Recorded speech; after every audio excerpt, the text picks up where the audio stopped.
Kan je vertellen wat jullie hier doen vandaag?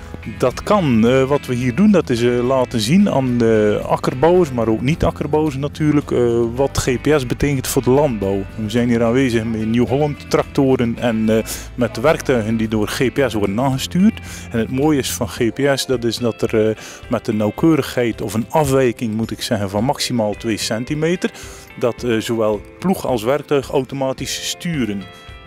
Dat betekent dus vlotter werken, efficiënter werken, maar ook als het donker is of mistig of wat dan ook, gewoon je perceel kunnen bewerken. Zonder dat je in de problemen komt of verkeerd uitkomt aan de andere kant van het perceel.